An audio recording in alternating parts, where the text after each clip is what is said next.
Nah ini pola mental santri. Nah ini akhirnya kemudian saya langsung masuk pada inti ini. Kalau tadi kan baru pembukaannya, pemanasannya. Kita ini harus bangga sebagai punya alma mater Raudhatul Mujawidin. Harus kebanggaan kita dunia akhirat sampai anak cucu paling akhir.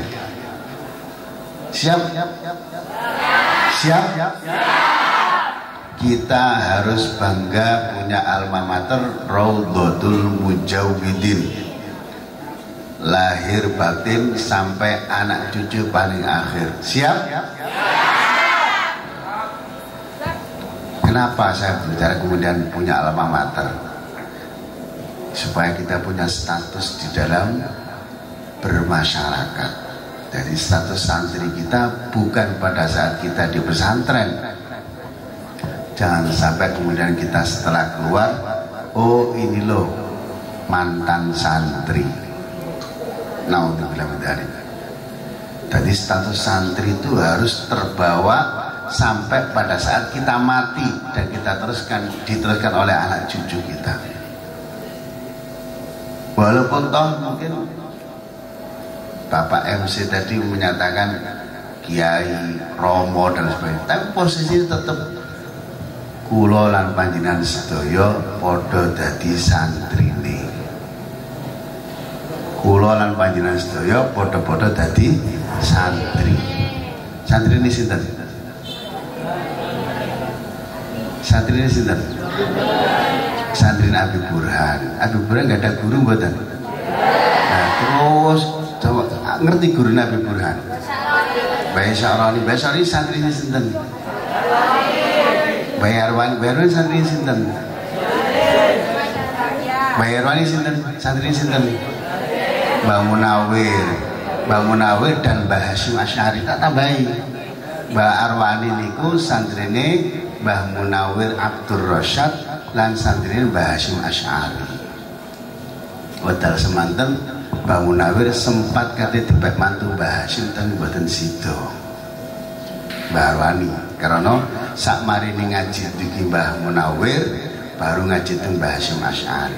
Mbah Hasyim Asy'ari kepingin ngedekno pondok pesantren tahfidz gak tahu hasil sampai pernah mendatangkan tenaga dari Mesir. Akhirnya ketemu santri wonten santri sing jeneng Mbah Arwani. Akhirnya Mbah Arwani ngendikan kula sampun disiapakan kali tiyang sepuh kula. Kata Mbah Hasyim, ya aku kalah gak balok nglairno. Nah itu jawabannya Mbah Arwani. Jawabannya Mbah Hasyim Asy'ari. Sanad yang penting kemudian kita tahu itu adalah bagian kita berarti posisinya terus santri ini Mbah Hasyim Asy'ari. Nek diterusno Mbah Hasyim dadi awak dhewe dadi santri ini sapa? Santri Kanjeng Rasulullah sallallahu alaihi wasallam. Loh, kita harus bangga. Kita harus bangga. Kalau tidak punya status kita bahaya. Bahaya di masa depan kita. Yang paling aku khawatirkan, kata Rasulullah, bukan kata saya, yang paling aku khawatirkan dalam umatku nanti adalah kekosongan keyakinan diri. Itu paling bahaya. Bisa jadi dari sisi intelektual teman-teman semua, baik yang ada di M3 maupun yang ada di lembaga di bawah Raudhatul Mujawidin semuanya bisa jadi mungkin jadi orang hebat semua. Orang hebat dari sisi status sosialnya. Tapi jangan salah, yang tidak kalah pentingnya adalah kekuatan keyakinan, ketahanan diri. ketahanan diri ini penting, ketahanan diri. Karena supaya status santri tadi tidak hilang. Biasanya santri itu kalau di pondokan makannya kurang. Kurang apa enggak kalau di sini? Kurang.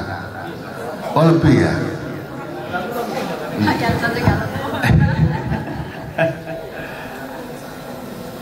Umumnya kemudian kalau ini pesantren adalah merasa bagian dari penjara, maka pada saat keluar dari pesantren kita menyatakan aji mumpung. Wah ini bahaya. Aji mumpung wis gak ketok kiai ini wis gak ono, abiburan gak ketok, umi gak ketok, wis gak ketok sapa-sapa masalah. Statusnya sudah mulai hilang. Akhirnya kemudian karena dulu di pesantren itu biasanya kurang, akhirnya melihat sesuatu itu kemudian kagetan, akhirnya berpikir aji mumpung. Aji mumpung ini bahaya. Akhirnya jadi orang kemaruk. Ngerti kemaruk? Kemaruk itu apa bahasanya? Kemaruk itu apa? Kemaruk itu apa kemaruk?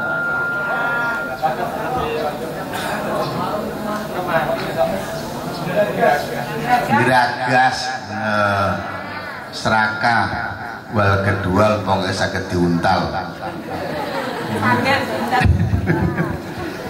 Orang mau sego, aspal ya kena, sandal ya melbu, ya apa yang melbu. Nah,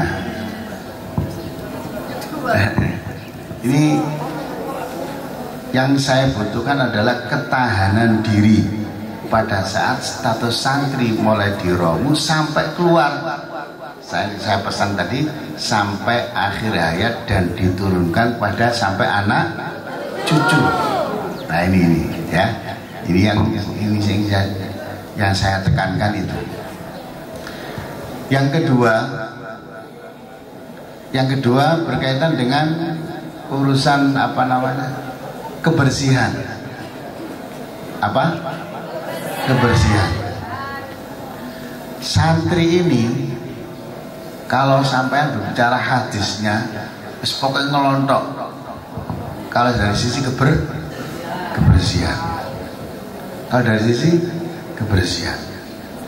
Tapi prakteknya pesantren secara umum, padahal tadi benteng terakhir negara, bangsa dan agama.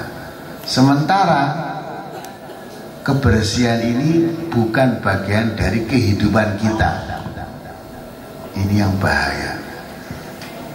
Ada pesan yang menarik dari Ki Hambali pada saat saya dikasih amanat tentang Padepokan. Hanya satu pesannya, tolong hadis yang sedang dipraktekkan oleh orang lain kita minta kembali. Saya ulang, kata pesan Ki Hambali, kalimatnya pendek sekali. Tolong hadis yang sedang dipraktekkan oleh orang lain, oleh negara lain, mari kita ambil kembali. At-tuhuru syatrul iman, an-nadhafatu minal iman. Itu yang mempraktekkan orang lain, negara lain. Sementara kita yang hafal, pesan Ki Hambali hanya satu, tolong kita ambil kembali. Bagian dari kita kehilangan itu.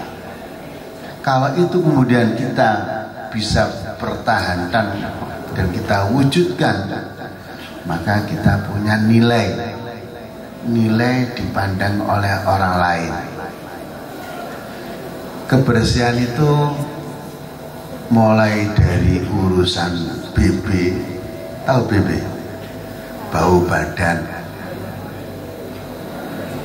Bukan berat badan, bau badan.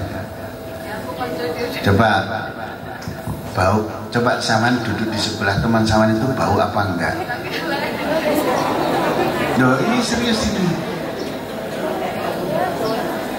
Kalau urusan BB saja, badan kita sendiri aja kemudian tidak kita rawat, maka kita tidak biasa pede dengan menghadapi yang lain. Yang kedua, pakaian yang kita pakai.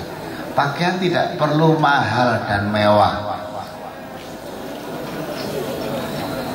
Saya tidak pernah dididik oleh guru saya pakaiannya itu numpuk-numpuk. Saya dulu pada saat berangkat menghafalkan Al-Quran itu hanya cukup membawa tas kresek. Tas kresek itu isinya berapa? Tas asoy, tas asoy. Kalau sini tas asoy namanya ya. Nah, isinya berapa pakaian? Tas asoy kok banyak. Tas asoy sing gede. Sampai saya berangkat ke Mekah modalnya hanya tas kresek. Baju yang saya pakai yang tas kresek, bukan koper. Bukan koper. Jadi dari dulu saya kemudian urusan baju, urusan gombal-gombal. Baik kan? Ya cuci kering pakai. Cuci kering pakai. Jadi saya tidak pernah butuh almari macam-macam. Karena sekali lagi saya dididik bapak saya, bapaknya Umi berarti bapak saya juga, itu adalah TNI, tonggone TANI. Ya TNI ya tani maksudnya. TNI itu tentara ya. Oh, pendidikannya keras sekali. Kami dididik dengan keras sekali. Tidak pernah ada lunak. Kalau kemudian pertama yang ditanamkan oleh keluarga kami pada sebelum berangkat di pesantren adalah kejujuran. Apa? Kejujuran. Jujur adalah modal yang pertama dan utama.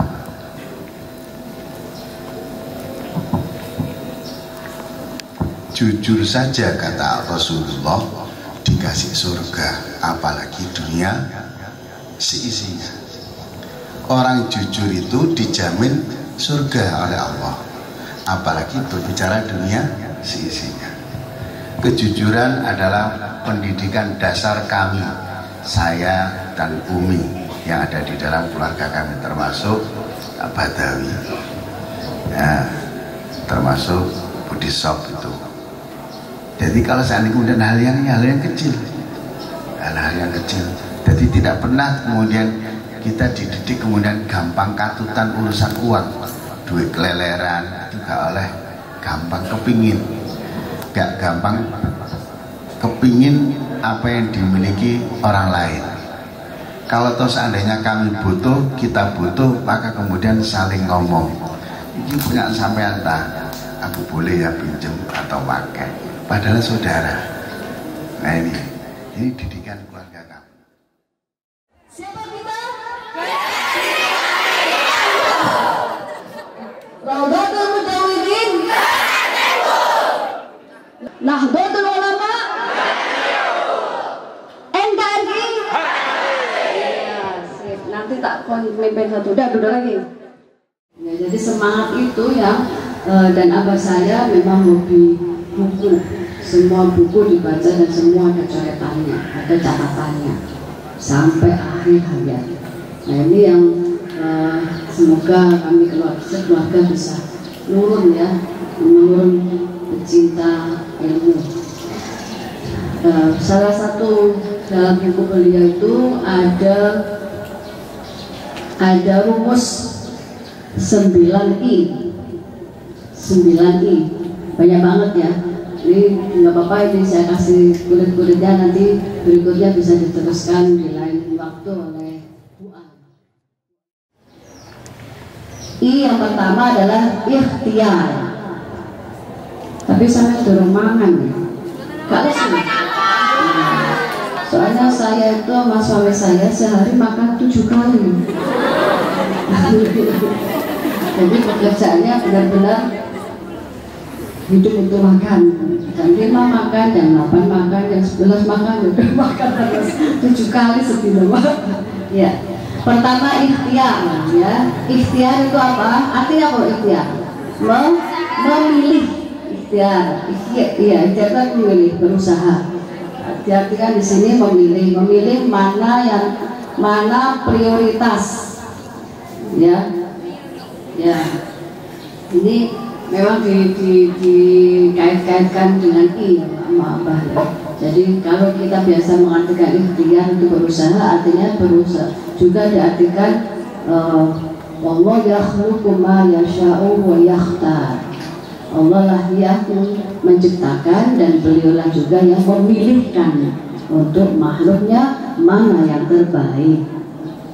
Ya, sampai semua di sini berapapun usianya latihan bisa ada prioritas mana yang terbaik untuk lebih didahulukan dilakukan. Ya, sampai itu berat di sini kalau saya dulu menghafaz dulu, baru kemudian kuliah.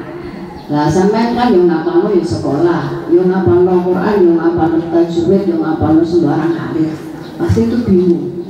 Nah, silakan itu di-manage mana yang harus didahulukan. Dan karena ini saya menghadapi orang-orang yang kelaparan, jadi gak lama-lama ya. Yang kedua adalah ya asalnya ini ijtihad ya. Ijtihad itu mungkin ini asalnya jihad, jadi bersungguh-sungguh. Ijtihad itu ya